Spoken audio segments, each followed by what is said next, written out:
Hey guys, good afternoon. Welcome back again to my channel. My name is Lerato Sebata, your procurement and supply chain specialist and of course business coach. Today I have something very important for you guys because I know you love doing joint ventures, partnering, coming together, subcontracting. But most people when they get tenders, they want to joint venture. At what point do you actually start a joint venture? How do you even begin a successful joint venture and avoid, of course, issues that once you started, you find yourselves in? Most companies, guys, fight during this whole joint venture situation, friendshipness coming together because, wow, it gets wild. What I want to talk about today is while joint venturing is such a good idea, it's such a great initiative, it's such a help nigga me what in tenders, but sometimes things do get sour and sometimes people don't choose the right partners. And today I want to chat a little bit about that so that you can make sure that you are entering the right joint ventures with the right people. That's what it is all about.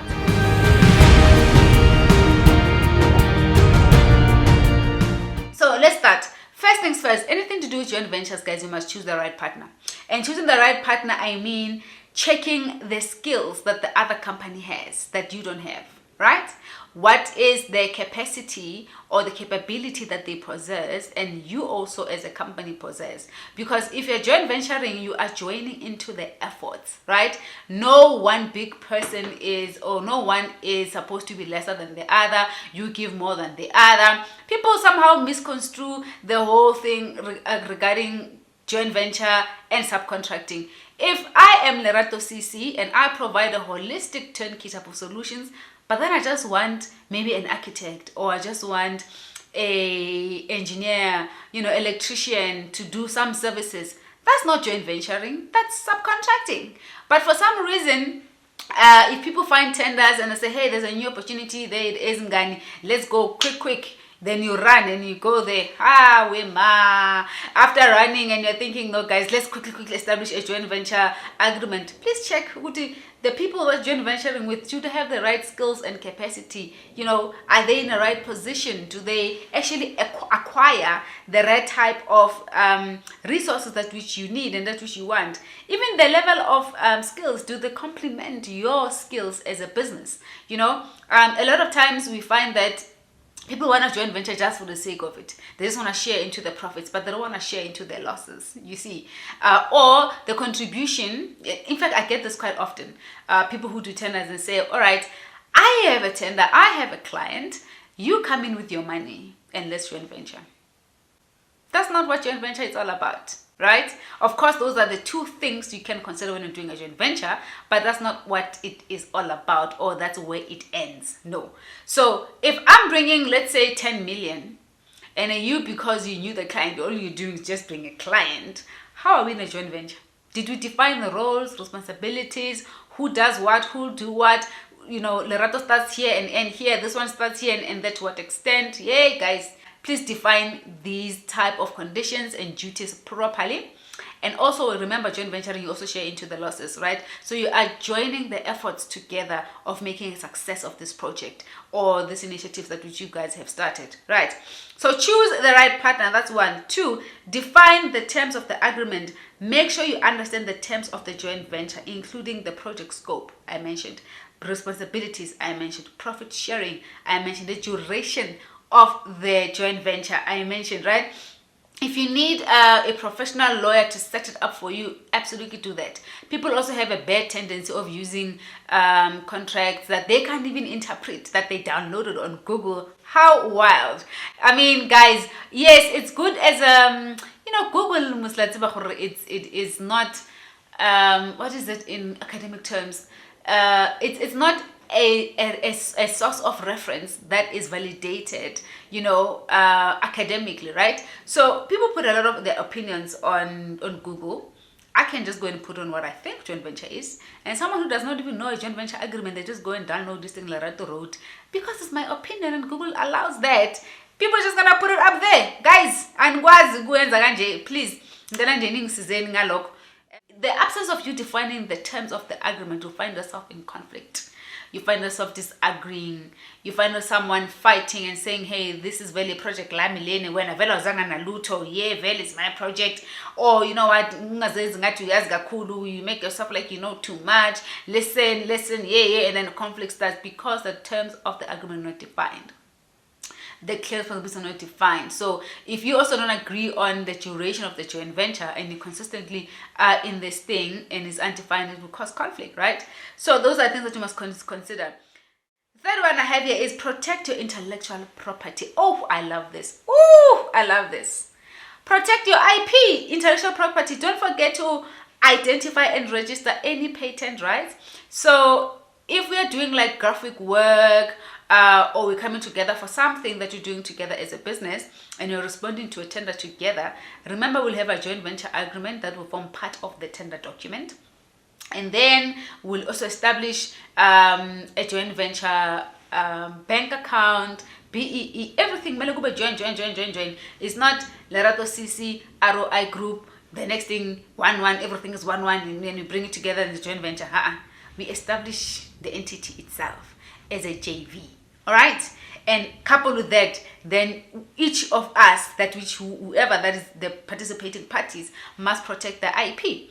If I'm known for doing a specialist work in civil or particular type of skills, and my partner here, whom I'm JVing with, they bring their own, of course, they have to protect the IP. And if the relationship then goes sour, at some point we need to dismantle this thing.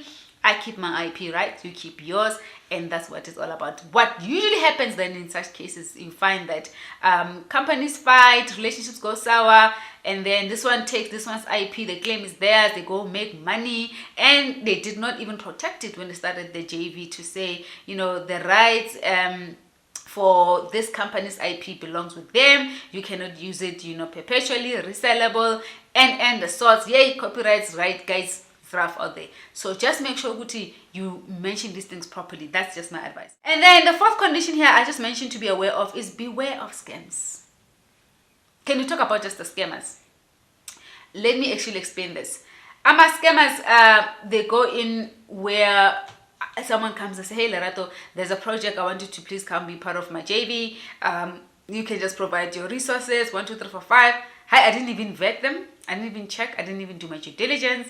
I'm just getting excited and I go for it. And tomorrow they scam me. They take my monies. You know, please check out my video where I speak about tender scams. JV, people sometimes they come to you like a sheep in a wolf's skin.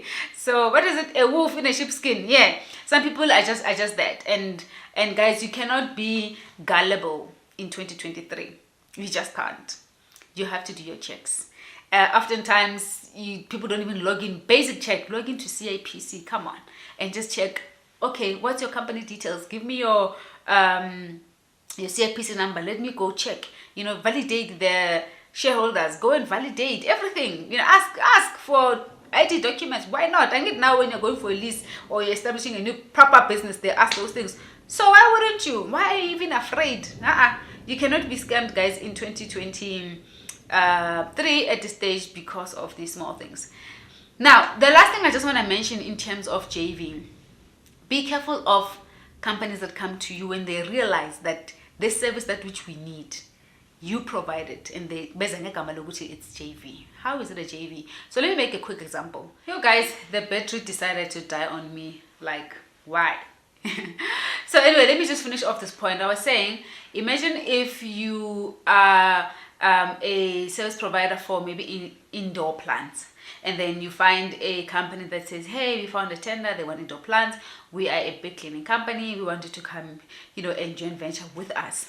Is that type of scenario a JV, or is that more of a subcontractor, or is that more of, you know, you're supposed to be the main contractor because the core part of the tender requirements is indoor plants?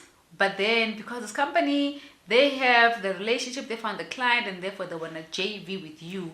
How are you equally sharing the responsibilities there?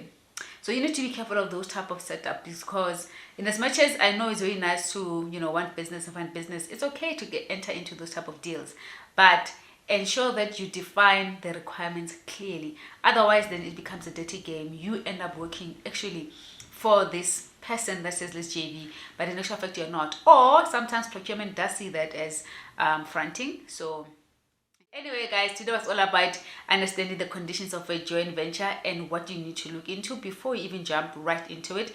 Not everything else works out the way you planned out to be, so do look out for these things, and of course be sharp, right? Guys, thank you so much for tuning in today. Please continuously subscribe. I want you guys to get to 10,000 subscribers. Of course, we're doing business content that will help you and your friends and your partners.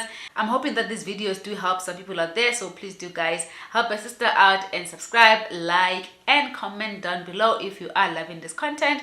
Or you can actually suggest some topics that you want me to cover, because wow, guys, you know, sometimes people on the ground, they want me to cover the most. So if you want my business assistant, I do coaching. Inbox or email me on info@roigroup.co.za. I will gladly assist you in a business review, some documents, etc. So yeah, guys, thank you so much. Have a lovely one. Until we chat again on the next one. Mwah. Bye.